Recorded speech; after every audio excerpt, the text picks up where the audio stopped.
Sabe aquela tarefa repetitiva em programação que faz a gente pensar, nossa, de novo isso? Pois é, escrever o mesmo código várias e várias vezes não é só cansativo, é um prato cheio para erros. Mas e se a gente pudesse ensinar o computador a fazer esse trabalho pesado? E se, com uma única instrução, fosse possível executar uma tarefa 10, 100 ou até 1 milhão de vezes? É exatamente isso que a gente vai descobrir agora. Olha só nosso caminho de hoje. Primeiro, a gente vai entender por que a repetição manual é um problema. Depois, vamos conhecer a solução, os laços. Aí vamos ver como falar a língua do for em Python, dar uma turbinada nesses laços e, claro, botar a mão na massa com os exemplos bem práticos. No final, tem um convite para praticar. Para a gente entender bem a raiz do problema, vamos imaginar que estamos criando um jogo. Temos aqui este personagem e o objetivo dele é bem simples, chegar até aquela maçã. Como é que a gente, na programação, daria as instruções para ele? Bem, a primeira ideia que vem na cabeça é um plano direto, né? Comando 1, passo. Comando 2, passo de novo. E assim vai até o último comando, que é pega. Simples, né? E funciona. Mas, olhando de perto, já dá para sentir o problema, não dá? É uma repetição sem fim. E aqui vem o ponto de virada. Para alguns passinhos, tudo bem. Mas e se a maçã estivesse a 10 milhões de passos de distância? Escrever isso na mão seria uma loucura completa. É simplesmente inviável. Então tá claro que a gente precisa de um jeito mais inteligente de resolver isso. É para resolver exatamente esse tipo de situação que a programação tem uma ferramenta super poderosa e elegante. Ao invés de escrever a mesma coisa 1 milhão de vezes, a gente escreve a instrução uma vez só e coloca ela dentro de uma coisa chamada laço de repetição.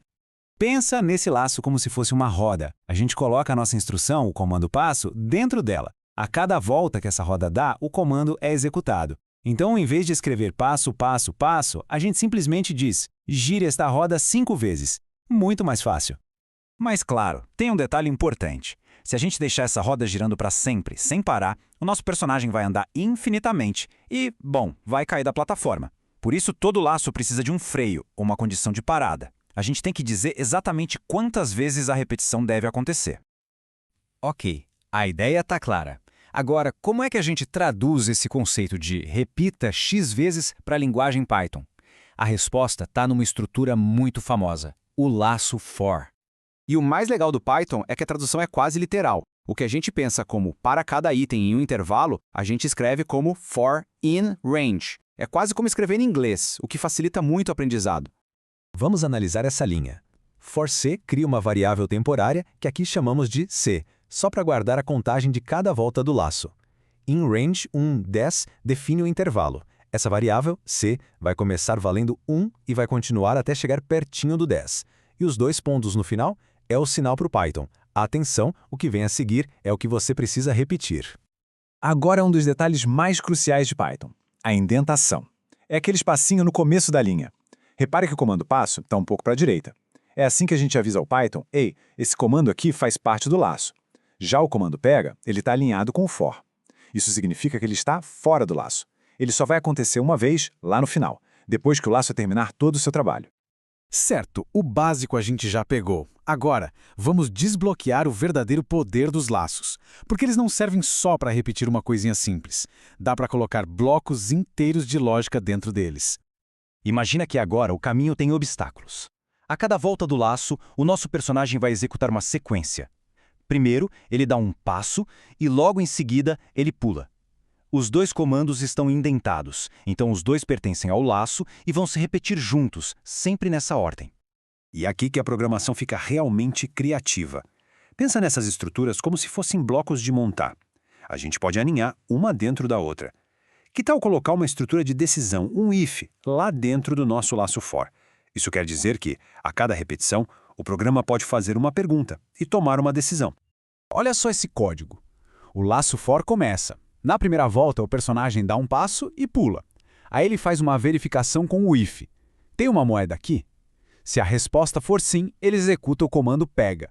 Se não tiver, ele simplesmente ignora e vai para a próxima volta do laço. Isso cria um comportamento muito mais inteligente e dinâmico. Certo? Vamos deixar nossa analogia do personagem um pouco de lado e ver como o laço for e a função range se comportam no código Python de verdade. Entender bem o range é a chave para dominar o for. E aqui vai uma dica de ouro, uma pegadinha clássica para quem está começando. a função range para sempre ir antes de chegar no último número. Então pensa assim, range 1,6 significa comece no 1 e vá até o 6, só que sem incluir o 6. Na prática, ele vai contar de 1 até 5. E essa tabela mostra como a função range é super flexível. Quer contar de 1 a 6? Fácil. Quer fazer uma contagem regressiva? Só adicionar um passo de -1. E se quiser contar só os números pares, de 2 em 2, é só usar um passo de 2. O controle da contagem é total. Vamos ver um exemplo do mundo real. Imagina que a gente precisa somar 4 números. Primeiro, a gente cria uma variável para guardar o total começando em 0. Depois, a gente cria um laço que vai rodar 4 vezes. A cada volta, ele pede um novo número e adiciona a esse total. Quando o laço termina, é só mostrar o valor final. Simples, limpo e muito eficiente. Bom, assistir e entender é o primeiro passo, e um passo importante. Mas a verdadeira maestria em programação, aquela fluidez, vem mesmo da prática, de resolver problemas e de transformar esses conceitos em código que funciona de verdade. E para ajudar a fixar todo esse conhecimento, o material original que inspirou essa análise propõe, olha só, 11 desafios práticos para testar essas novas habilidades com o laço for. E esses desafios mostram a versatilidade incrível dessa ferramenta.